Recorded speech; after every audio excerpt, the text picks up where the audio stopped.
Hello everyone, welcome to BSP Pharmacy.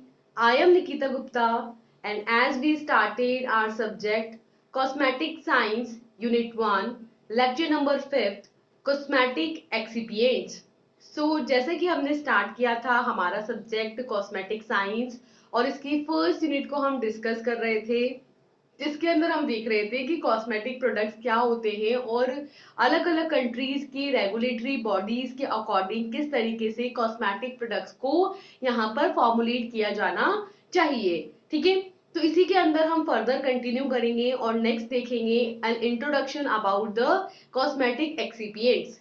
Excipients जैसा कि आप सभी जानते हैं कि एक्सिपिएंट्स का मतलब होता है कि हमारे एपीआई के अलावा जो भी हम अदर इंग्रेडिएंट्स यहाँ पर डालेंगे ना, वो सब हमारे क्या है, एक्सिपिएंट्स हैं। तो यहाँ हम देखेंगे कि ये एक्सिपिएंट्स आपके कौन कौन से हैं और किस तरीके से ये कॉस्मेटिक प्रोडक्ट्स के अंदर अपना रोल प्ले करते हैं। दैट मीन्स क्या ये मतलब ऐसा क्या करते हैं जिसकी वजह से इनको डाला जाता है। ठीक है, तो इन सबको हम यहाँ पर डिस्कस करेंगे। तो स्टार्ट करते हैं हमारा lecture number 5 about cosmetic excipients.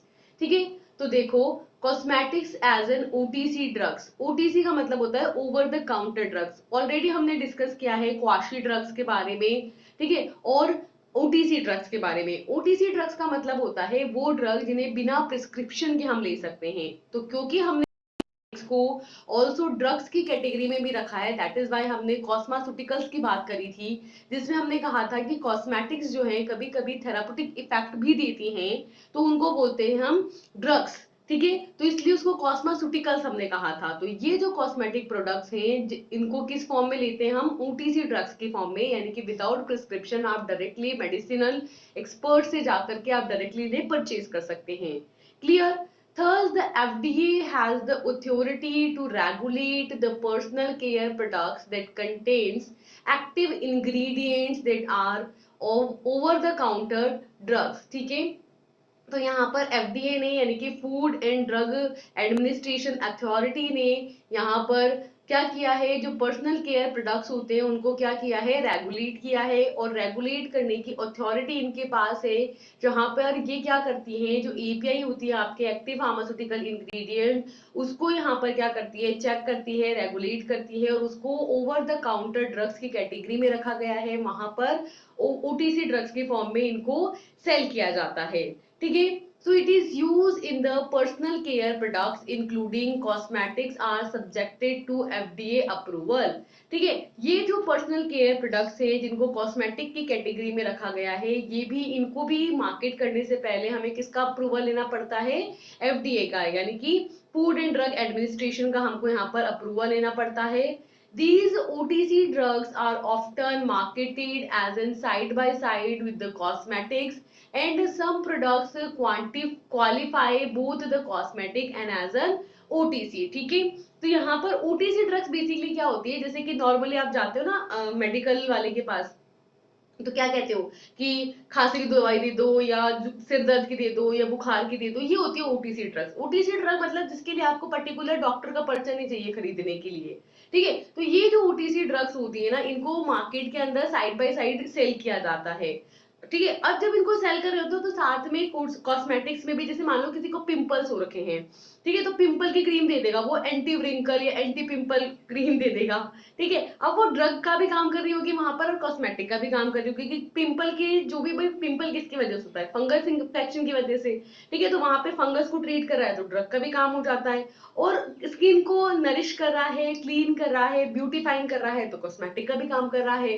तो इस तरीके से यहाँ पर कुछ प्रोडक्ट होते हैं जो कॉस्मेटिक की तरह भी यूज होते हैं और आपकी ओटीसी ड्रग की तरह भी यूज होते हैं, और इनको मार्केट के अंदर साइड बाय साइड सेल किया जाता है, मार्केटिंग इनकी की जाती है। Clear? It is happened when the product has to intended use. ऐसा मोस्टली तब होता है जब एक ही प्रोडक्ट के दो यूजेस होते हैं। दैट मीन्स वो ड्रग की फॉर्म में थेरापेटिक इफेक्ट भी दे रहा होता है, फॉर्म में जो ब्यूटिफिकेशन है उसके अंदर भी यूज किया जा रहा होता है, तब मोस्टली यहाँ पर cosmetic as an OTC drug यहाँ पर सेल की जा रही होती है।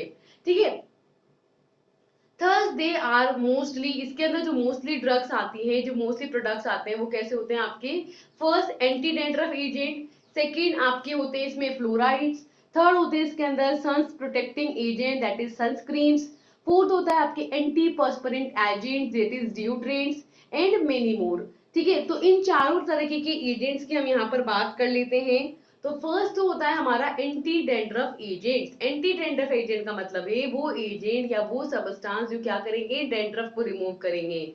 यानी कि जैसे अगर किसी के बालों में डेंड्रफ हो रखा है, ठीक है, तो उसको ये रिमूव करेंगे और ड्रग का भी काम करेंगे, और साथ में क्योंकि हेयर को क्लीन कर रहे हैं, ठीक है, हेयर को ब्यूटीफाइंग कर रहे हैं, हेयर को नरिश कर रहे हैं, तो इसलिए कॉस्मेटिक का भी काम करेंगे। एंटी डेंड्रफ एजेंट्स किसकी फॉर्म में पाए जाते हैं, शैम्पूज की फॉर्म में। ठीक है, thus these dandruff occurs on the scalp because the product build up in the hair like shampoos, conditioners, hair spray, gel, etc. Thus the reason is abnormally high level of fungus called Malaysia globozoa. These anti dandruff agent can be used to break and wash any product which is built up in your hairs। ठीक है, क्या बोल रहे हैं कि basically क्या होता है, हमारे जो स्कैल्प होता है ना, इस पे डेंड्रफ होता है। ठीक है, ये डेंड्रफ जो होता है ये क्या करता है, आपके धीरे धीरे यहाँ से हमें रिमूव कराना है। तो बेसिकली ये प्रोडक्ट क्या करते हैं, हेयर्स के अंदर ये जो डेंड्रफ यहाँ पे प्रेजेंट होता है उसको रिमूव कराने का काम करते हैं। इसके अंदर जो मोस्टली प्रोडक्ट आपके यूज किए जाते हैं वो होते हैं शैम्पूज, कंडीशनर्स, हेयर स्प्रे, ठीक है, हेयर जेल्स, ये ऐसे डिफरेंट प्रोडक्ट्स हमारे पास यहाँ पर आते हैं जो डेंड्रफ को रिमूव करने का काम करते हैं। और बेसिकली डेंड्रफ हुआ किस वजह से है, तो ये हुआ होता है हमारे हाई लेवल ऑफ फंगस अगर हमारे हेयर्स में प्रेजेंट है, दैट इज मलेशिया ग्लोबोसा। ठीक है, इस नाम की फंगस आती है, उसकी जब हायर अमाउंट हमारे हेयर्स में प्रेजेंट होती है तो उसकी वजह से डेंड्रफ होता है। तो बेसिकली हमें फंगस को किल करना है, फंगस को रिमूव करना है, तो एंटी फंगल एक्शन चाहिए हमको। एंटी फंगल एक्शन चाहिए मतलब कि ड्रग चाहिए। ऑल्सो स्कैल्प को क्लीन करेगा, हेयर्स को स्मूथ बनाएगा, स्ट्रॉन्ग बनाएगा, तो कॉस्मेटिक एक्शन भी हो गया। ठीक है, तो किस तरीके से यूज हुआ, कॉस्मेटिकल की फॉर्म में यूज हुआ। ठीक है, तो यहाँ पर ये जो एंटी डेंड्रफ एजेंट्स होते हैं ये क्या करते हैं, आपके हेयर्स के अंदर जो भी डेंड्रफ यहाँ पर जमा होता है उसको ब्रेक कर देते हैं, उसको वॉश कर देते हैं और आपके स्कैल्प को क्लीन कर देते हैं। क्लियर है। सेकेंड है आपके फ्लोराइड्स और टूथपेस्ट। फ्लोराइड्स मतलब जैसे टूथपेस्ट के अंदर हम फ्लोराइड वाला टूथपेस्ट, आजकल मोस्ट कॉमनली देखे जाने वाली प्रॉब्लम्स में से फ्लोराइड की कमी, ठीक है, फ्लोरीन की कमी। तो यहाँ पर हम फ्लोराइड टूथपेस्ट यूज करते हैं। ठीक है, तो ये फ्लोराइड क्या करता है, देखो कि this fluoride helps to enable the tooth decay. ये फ्लोराइड क्या करता है, दांतों के डिग्रेडेशन को, डीके को ना स्लो करता है, उसको रोकता है by slowing the break down of enamel. ये जो सबसे अपर मोस्ट लेयर होती है ना हमारे टीथ की, उसको बोलते हैं इनेमल। तो इस इनेमल टीथ की जो लेयर है इसका ब्रेकडाउन को ये स्लो करता है and also increasing the rate of demineralisation process. तो यहाँ पर डीमिनरलाइजेशन का प्रोसेस, डी का मतलब है दोबारा, मिनरलाइजेशन यानी कि मिनरल्स का। ठीक है, तो यहाँ पर ये जो मिनरल्स है उनके अमाउंट को आपके टीथ के अंदर इंक्रीज करता है। ठीक है, आपके जो दांतों के ऊपर इनेमल की लेयर है उसको ब्रेक डाउन होने से बचाता है और आपके दांतों को क्या करके रखता है, प्रोटेक्ट करके रखता है। तो इस तरीके से these fluoride toothpaste are make up of more than 95% of all the toothpaste sales. ठीक है, क्या बोल रहे हैं कि यहाँ पर जो आपके टूथपेस्ट में हम फ्लोराइड यूज करते हैं ना, फ्लोराइड वाला टूथपेस्ट, तो यहाँ पर क्या होता है कि जितने भी टूथपेस्ट यहाँ पे सेल होते हैं उनका लगभग 95% से भी ज्यादा टाइप के जो आपके टूथपेस्ट होते हैं उनके अंदर फ्लोराइड यहाँ पे प्रेजेंट होता है। And this fluoride compound in their combination which have been tested for the control of dental decay including the sodium fluoride, sodium monofluorophosphate। ठीक है, ये जो फ्लोराइड कंपाउंड्स होते हैं या फ्लोराइड कंपाउंड्स के कॉम्बिनेशंस होते हैं उनको हम टूथ डीके के लिए क्या करते हैं, टेस्ट करते हैं। ठीक है, कि अगर किसी का टूथ जैसे दांत धीरे धीरे डिग्रेड हो रहे हैं, उन्हें कीड़े वीड़े लग रहे हैं, ठीक है, तो उस प्रॉब्लम को सॉल्व करने के लिए, उसको कंट्रोल करने के लिए हम यहाँ पर फ्लोराइड वाले एजेंट्स को यहाँ पर यूज करते हैं, फ्लोराइड वाले टूथपेस्ट को यूज करते हैं जिसके अंदर फ्लोराइड प्रेजेंट होता है। ठीक है, जैसे कि आपके सोडियम फ्लोराइड की फॉर्म में, सोडियम मोनोफ्लोरोफॉस्फेट की फॉर्म में आपके यहाँ पर कंपाउंड्स प्रेजेंट होते हैं जो आपके दांत की जो इनेमल लेयर है उसके ब्रेकडाउन को रोकते हैं और रीमिनरलाइजेशन प्रोसेस को इंक्रीज करते हैं, यानी कि यहाँ पर दांतों को फुल ऑफ मिनरल्स बनाते हैं, ठीक है, ताकि आपके दांत कैसे बने, मजबूत बने, ठीक है। तो इसके लिए यहाँ पर फ्लोराइड ऐड किया जाता है। थर्ड होते हैं आपके sun's protecting agent. Sun's protecting agent का मतलब है कि वो एजेंट जो कि क्या करेंगे, सन से प्रोटेक्ट करके रखेंगे, ठीक है, जैसे कि आपकी सनस्क्रीन, ठीक है, सन से क्या प्रोटेक्ट करना है, सन से आ रही है यूवी रेडिएशन, जब वो आपके स्किन पर डायरेक्टली पेनिट्रेट करेगी तो स्किन कैंसर कर सकती है, तो उसी से हमें अपने आप को प्रोटेक्ट करना है। So this sunscreen is also known as sun block like lotion, spray, gels and other products that absorb or reflect some of the UV radiations and thus helps to protect against the sunburn. Thus, depending upon the mode of action, these sunscreen can be classified into physical sunscreen and chemical sunscreen. क्या बोल रहे हैं कि जो sunscreen होते हैं ना उनको सन ब्लॉक भी बोलते हैं, क्योंकि सनस्क्रीन क्या करती है, सन की एंट्री को नहीं होने दे रही, यानी कि सन को ब्लॉक कर दे रही है स्किन पर, ठीक है। तो मोस्टली आपके लोशंस के फॉर्म में, स्प्रे की फॉर्म में, जेल्स की फॉर्म में या किसी भी अदर टॉपिकल प्रोडक्ट के फॉर्म में इनको यूज किया जाता है, जो क्या करते हैं, इन जो यूवी रेडिएशन सन से आ रही है, ठीक है, उनको देखो दो तरीके से काम करते हैं सनस्क्रीन। जब मैं आगे आपको सनस्क्रीन पढ़ाऊंगी तब वहां पे बताऊंगी कि दो मैकेनिज्म के थ्रू यहाँ पर हम सनस्क्रीन को यूज करते हैं। एक सनस्क्रीन तो क्या होती है, जैसे आपने अप्लाई करी, ठीक है, तो वो क्या करेगी, उन सन रेडिएशंस को अब्सॉर्ब कर लेगी। अब जब आप उस सनस्क्रीन को हटाओगे ना तो उसके साथ वो जो अब्सॉर्ब हुए रेडिएशंस हैं वो भी हट जाएंगे, वो पेनिट्रेट नहीं करेंगी, वो सारी सन सन रेडिएशंस को अब्सॉर्ब कर लेंगी। एक तो अब्सॉर्प्शन के थ्रू करती हैं, सेकेंड होता है रिफ्लेक्शन, दूसरा मैकेनिज्म होता है जिसमें जैसे ये सन रेडिएशन आई तो इस सन स्क्रीन से टकरा करके वो रिफ्लेक्ट बैक हो जाएगी और यहाँ पर बिल्कुल भी पेनिट्रेट नहीं हो पाएगी। तो इस तरीके से जो यूवी रेडिएशंस आती हैं उनको यहाँ पर आपके जो सनस्क्रीन होती है या तो अब्सॉर्ब कर लेती है या रिफ्लेक्ट बैक कर देती है, और इस तरीके से जो सन बर्न होता है उससे हमारी स्किन को प्रोटेक्ट करके रखती है, ठीक है। तो इस तरीके से यहाँ पर मोड ऑफ एक्शन के बेसिस पर जो सनस्क्रीन होती है वो आपके दो टाइप की होती है, फिजिकल सनस्क्रीन और केमिकल सनस्क्रीन। आपके सिलेबस में है सनस्क्रीन, जब हम सनस्क्रीन पढ़ेंगे तब मैं और डिटेल में सनस्क्रीन के बारे में बताऊंगी, ठीक है। फोर्थ है आपके anti perspirant agent. Anti perspirant agent का मतलब है, एंटी मतलब अपोजिट, पर्सपिरेंट का मतलब है पर्सपिरेशन को अपोज करने वाले, यानी कि पर्सपिरेशन का मतलब है स्वेटिंग, ठीक है। तो बेसिकली ये वो एजेंट है जो स्वेटिंग को या तो होने नहीं देंगे, या स्वेटिंग अगर हो रही है तो उसकी वजह से जो ऑर्डर यहाँ पे प्रोड्यूस हो रहा है उसको मास्क कर लेंगे, ठीक है। तो इसकी फॉर्म में हम क्या यूज करते हैं, डिओड्रेंट्स यूज करते हैं, परफ्यूम्स यूज करते हैं। So these antiperspirants are the personal hygienic products and it contains some ingredients that control sweat and body odor safely and effectively.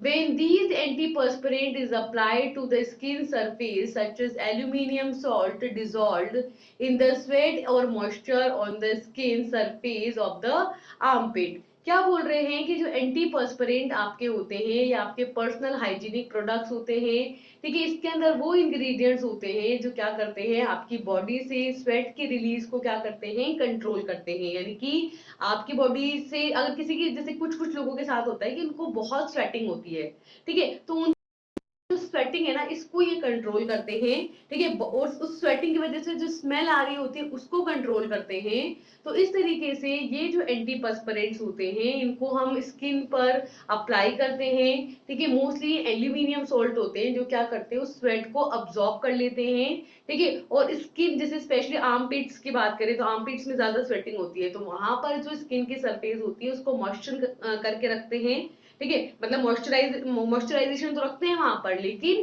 जो एक्सेस में स्वेटिंग वहां पर हो रही होती है, ठीक है, उसको एल्यूमिनियम के सॉल्ट की हेल्प से क्या कर लेते हैं, उसको अब्सॉर्ब कर लेते हैं, डिसॉल्व कर लेते हैं, ठीक है। तो ओवरऑल बस ये है कि भाई एक्सेस स्वेटिंग ना हो, स्वेटिंग की वजह से जो ऑर्डर प्रोड्यूस हो रही है वो ना हो, और हाइजीनिक सिटी जो है वो मेंटेन रहे। तो बेसिकली ये हाइजीनिक कंडीशंस को मेंटेन करने का काम करते हैं कौन, एंटीपर्सपिरेंट्स।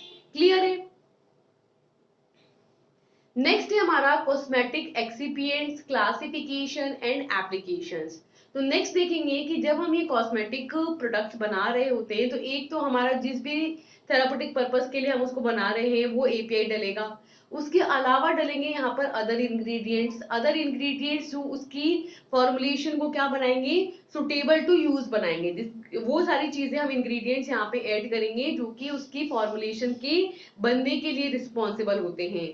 ठीक है, तो इसके अंदर आपके क्या क्या आते हैं, इसके अंदर आते हैं आपके सर्फेक्टेंट, ठीक है, जो सरफेस टेंशन बढ़ाएंगे।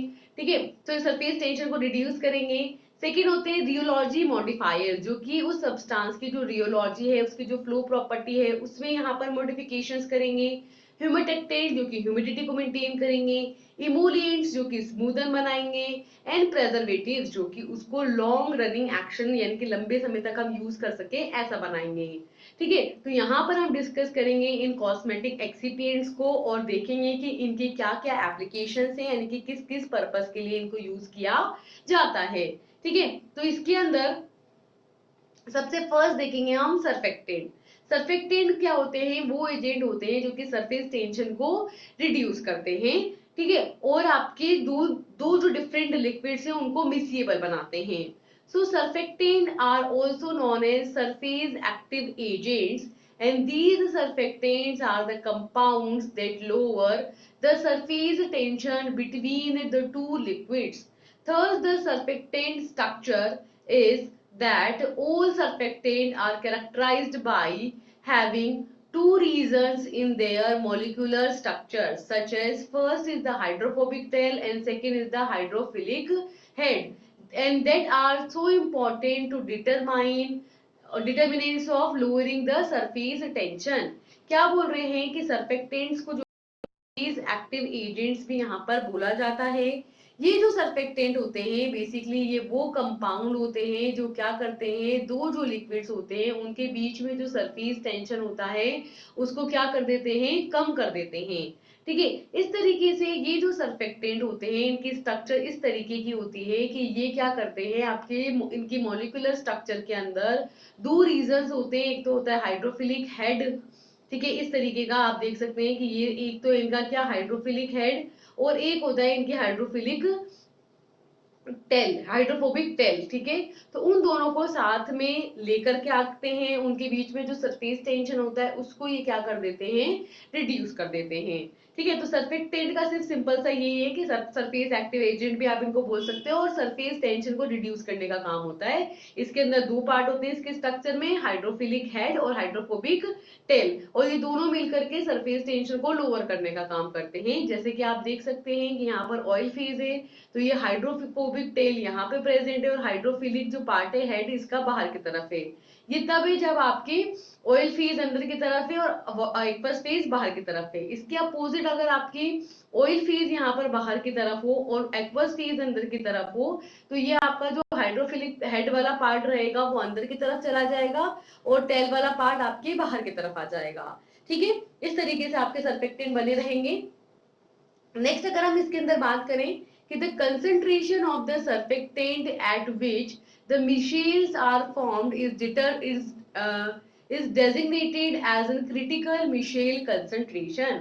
ठीक है, तो यहाँ पर सर्फेक्टेंट की वो कंसंट्रेशन जिस पर क्या होता है, मिशेल का फॉर्मेशन होता है, उसको बोलते हैं क्या, क्रिटिकल मिशेल कंसंट्रेशन। ठीक है, यानी कि वो पर्टिकुलर कंसंट्रेशन जहां पर यहाँ पर मिशेल बन जाएगा।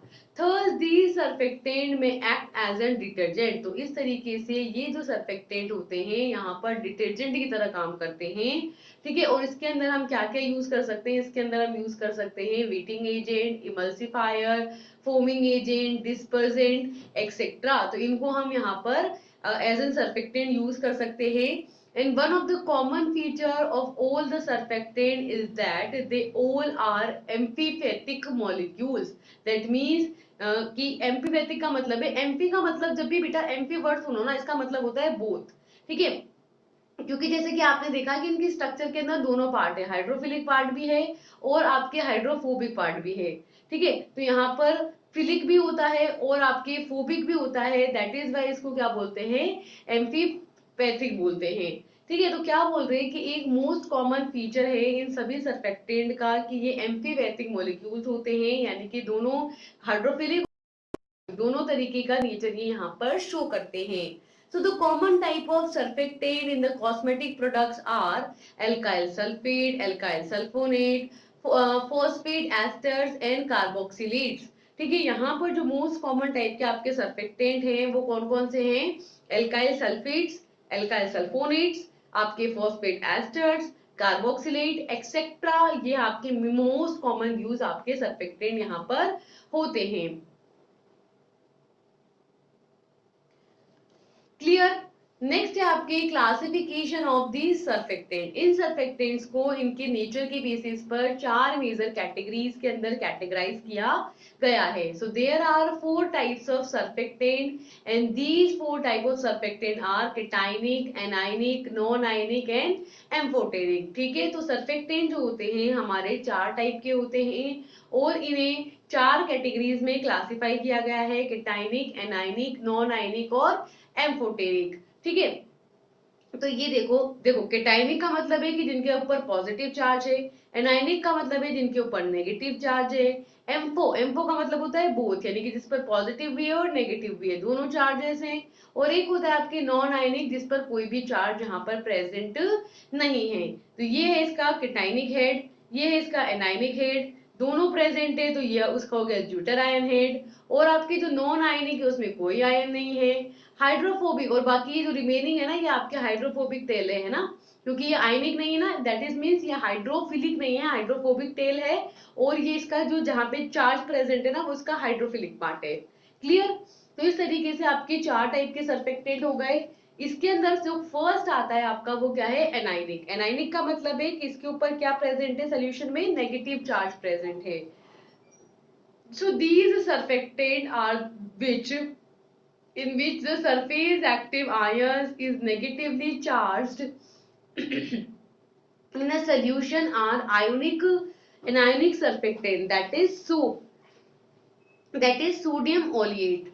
Thus these ionic groups may be directly connected to hydrophobic parts or connected through ester, ether or amides। क्या बोल रहे हैं कि ये वो सर्फेक्टेंट होते हैं, ठीक है, जिनके ऊपर सरफेस एक्टिव आयन प्रेजेंट होते हैं, जो कैसा होता है आपके नेगेटिवली चार्ज होता है सोल्यूशन के अंदर, और ये आपके क्या होते हैं? एनायनिक सर्फेक्टेंट्स होते हैं। फॉर एन एग्जांपल जैसे सोप्स होते हैं, सोप्स के अंदर सोडियम ऑलिएट होता है, तो सोडियम तो क्या है? Na+, और ये जो ओलिएट रहेगा ना, ये आपके सर्फेक्टेंट है, ये कैसा रहेगा? नेगेटिव चार्ज रहेगा। तो इस तरीके से ये जो एनायनिक ग्रुप्स होते हैं इन्हें डायरेक्टली हाइड्रोफोबिक पार्ट के साथ कनेक्ट किया जाता है या फिर एस्टर के साथ इसको यहाँ पर कनेक्ट किया जाता है।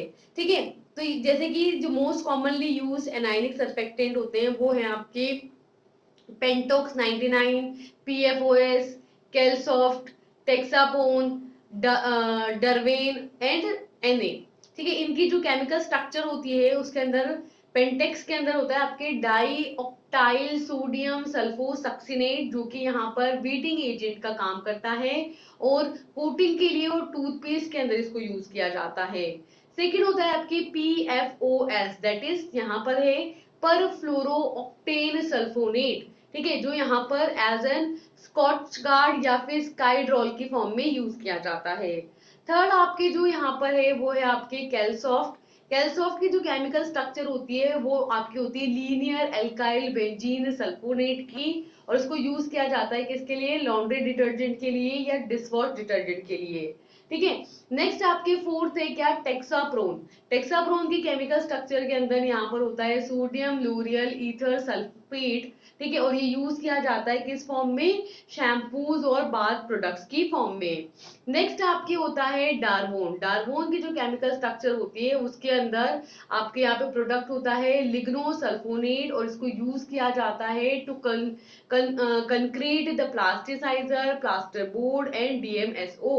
एंड लास्ट आपके होता है सोडियम स्टीरिएट, जो कि यूज किया जाता है as an hand soap, HI और आई प्रोडक्ट की फॉर्म में। ठीक है, तो यहाँ पर डिफरेंट एनायनिक सर्फेक्टेंट होते हैं जो कि बीटिंग एजेंट की फॉर्म में लॉन्ड्री डिटर्जेंट्स के अंदर, शैम्पूज के अंदर, बाथ प्रोडक्ट्स के अंदर, प्लास्टिसाइजर के अंदर, ठीक है, हैंड सोप्स के अंदर, इस तरीके से इनको यूज किया जाता है। क्लियर हो गई बात? नेक्स्ट है आपके किटाइनिक सर्फेक्टेंट। किटाइनिक सर्फेक्टेंट की बात करें तो these are the surfactant in which the surface active ion is positively charge in a solution that are ionic surfactant. Thus these can be further subdivided into the nitrogenous anionic surfactant and non-nitrogenous anionic surfactant. ठीक है, तो ये वो surfactant होते हैं जिसके अंदर जो सरफेस एक्टिव आयंस होते हैं, ठीक है, वो सोल्यूशन के में किस फॉर्म में होते हैं, पॉजिटिव चार्ज के फॉर्म में। जैसे एनायन थे ना, वो नेगेटिव आयन की फॉर्म में थे, वैसे ये कीटायन यहाँ पे किस फॉर्म में होते हैं, पॉजिटिव आयन की फॉर्म में होते हैं। ठीक है, तो इनको फर्दर हम क्लासिफाई करते हैं किसमें, नाइट्रोजीनियस एनायंस में और नॉन नाइट्रोजीनियस एनायंस के अंदर। पहली बात करें नाइट्रोजीनियस की, so these are permanently charged quaternary ammonium cations such as alkyl trimethyl ammonium salt such as cetyl trimethyl bromide and cetyl trimethyl ammonium chloride. क्या बोल रहे हैं नाइट्रोजीनियस एनायनिक सर्फेक्टेंट के बारे में कि ये जो होते हैं आपके क्वाटरनरी अमोनियम कीटायंस होते हैं, परमानेंटली चार्ज कंडीशन में रहने वाले कीटायन होते हैं, और मेनली इसमें जो यूज किए जाते हैं वो आपके अल्काइल ट्राइमिथाइल अमोनियम सॉल्ट होते हैं, जो कि आपके दो टाइप के होते हैं, CTAB और CTAC। That mean cetyl trimethyl ammonium bromide की फॉर्म में और क्लोराइड की फॉर्म में। क्लियर। सेकेंड होता है आपके नॉन नाइट्रोजीनियस एनायनिक सर्फेक्टेंट्स, जो कि आपके मेनली होते हैं सल्फोनियम सॉल्ट, फॉस्फोनियम सॉल्ट। ठीक है, तो यहाँ पर सल्फोनेट और फॉस्फोनेट पाए जाते हैं। क्लियर। नेक्स्ट होते हैं आपके third non ionic surfactant. Non ionic की बात करें तो दीज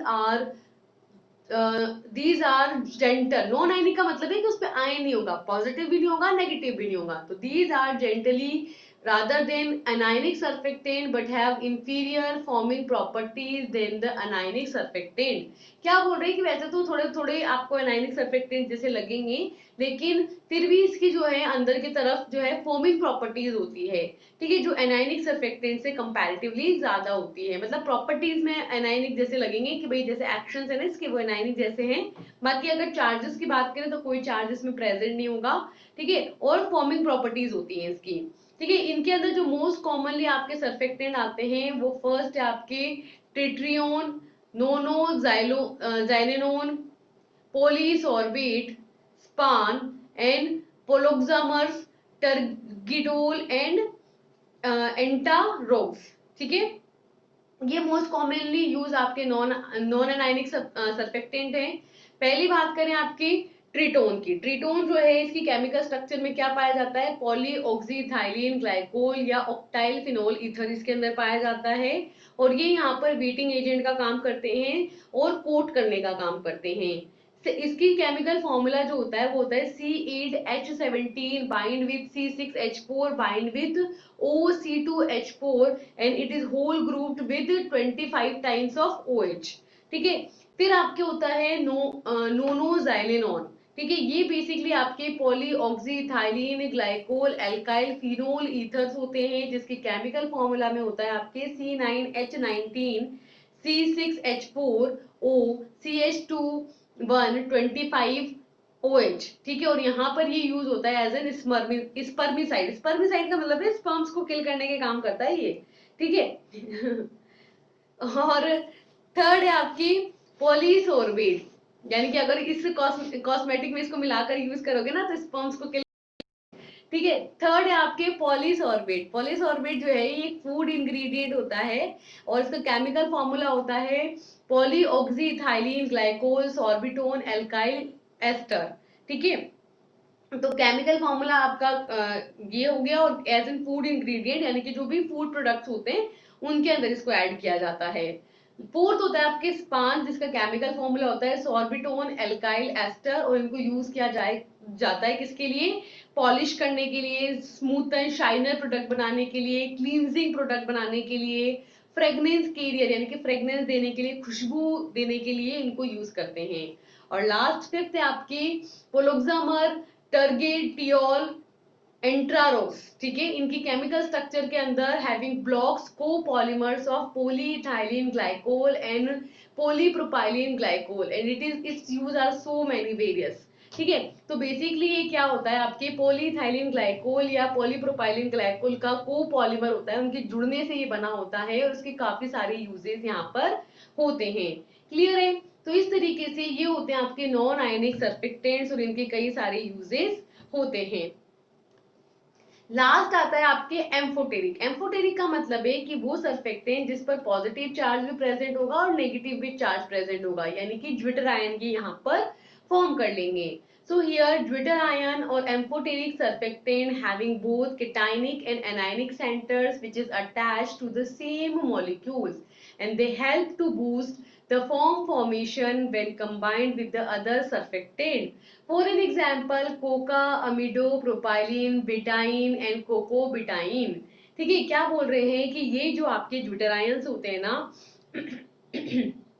एम्फोटेरिक नेचर के होते हैं। एम्फोटेरिक मतलब इन पे पॉजिटिव भी चार्ज है, नेगेटिव भी चार्ज है, और ये कैटाइनिक का भी काम करेंगे, एनाइनिक का भी काम करेंगे, क्योंकि इनके पास दोनों चार्जेस हैं। तो इस तरीके से सेम मॉलिक्यूल पर दोनों चार्जेस होने की वजह से यहाँ पर कैटाइनिक सेंटर भी होता है और एनाइनिक सेंटर भी होता है। तो ये क्या करते हैं, अदर सर्फेक्टेंट के साथ कॉम्बिनेशन में काम करते हैं और फॉर्म को बूस्ट करने का काम करते हैं। जो फॉर्म फॉर्मेशन होता है ना, उसको फॉर्म को ये क्या कर देते हैं, बूस्ट बना देते हैं, मतलब फॉर्म को एक स्ट्रॉन्ग फॉर्म ये फॉर्म करते हैं। इसके अंदर एग्जांपल्स है आपका कोका, अमाइडो, प्रोपाइल, बिटाइन एंड कोकोबिटाइन। ठीक है, इनको यहाँ पर यूज किया जाता है। फिर इन सर्फेक्टेंट के यूजेस भी काम क्या आते हैं, सर्फेक्टेंट क्यों मिला रहे हैं हम, तो ऑब्वियस सी बात है कि सर्फेक्टेंट सरफेस टेंशन को रिड्यूस कर रहे हैं, आपके प्रोडक्ट को सोल्यूबलाइज बना रहे हैं। ठीक है, बीटिंग प्रॉपर्टीज में यूज कर रहे हैं। अभी हमने बहुत सारे सर्फेक्टेंट्स की बात करी, शैम्पूज में यूज कर रहे हैं, हैंड वॉश में यूज कर रहे हैं। ठीक है, तो इस तरीके से डिफरेंट यूजेस है सर्फेक्टेंट के, जैसे कि फर्स्ट है आपके एज एन इमल्सिफाइंग एजेंट। ठीक है, so there is large cosmetics are emulsions and these surfactants have been used as an emulsifying agent. There is three type of surfactant which are usually used as an emulsifying agent such as cationic, anionic and non-ionic surfactant. क्या बोल रहे हैं कि यहाँ पर different type के आपके cosmetics होते हैं जिसके अंदर हम एज एन इमल्शन उनको यूज कर रहे होते हैं, तो वहां पर हमको सर्फेक्टेंट मिलाने पड़ते हैं। ये सर्फेक्टेंट क्या करते हैं, इमल्सिफाइंग एजेंट का काम करते हैं, और मोस्टली आपके तीन टाइप के सर्फेक्टेंट होते हैं जो कि यहाँ पर यूज किए जाते हैं, जैसे कि cationic surfactant, anionic surfactant and non ionic surfactant. ठीक है, सेकंड होते हैं आपके foaming and cleansing agent in which the surfactant for their foaming and cleansing properties are use in the shampoos. ठीक है, कि ये होते हैं आपके फॉर्मिंग एजेंट और क्लींजिंग एजेंट जो फॉर्म प्रोड्यूस करने का काम करते हैं और मिशेल फॉर्म कर लेते हैं। तो ऑब्वियसली बात है शैम्पूज में, हैंड वॉशेस के अंदर क्लींजिंग एजेंट का ये काम करते हैं। तो इस तरीके से ये जो सर्फेक्टेंट होते हैं ये यहाँ पर फॉर्म प्रोड्यूस करते हैं, क्लींजिंग इनकी प्रॉपर्टीज होती है जिनको शैम्पूज में यूज किया जाता है। थर्ड होता है इनकी बीटिंग एजेंट, जो कि क्या करते हैं, इनको सोल्यूबलाइज करने का काम करते हैं और एज एन बीटिंग एजेंट इनको यूज किया जाता है। क्लियर है? तो ये सारी बात तो हुई किसकी, सर्फेक्टेंट से रिलेटेड। अभी हमारे और कई सारे एक्सिपिएंट्स यहाँ पर रिमेनिंग हैं जिनको हम नेक्स्ट सेशन के अंदर डिस्कस करेंगे। तो मिलते हैं नेक्स्ट सेशन के साथ जिसमें हम फर्दर कंटिन्यू करेंगे कॉस्मेटिक एक्सिपिएंट्स की स्टडी को। Till then, thank you and all the best, bye bye.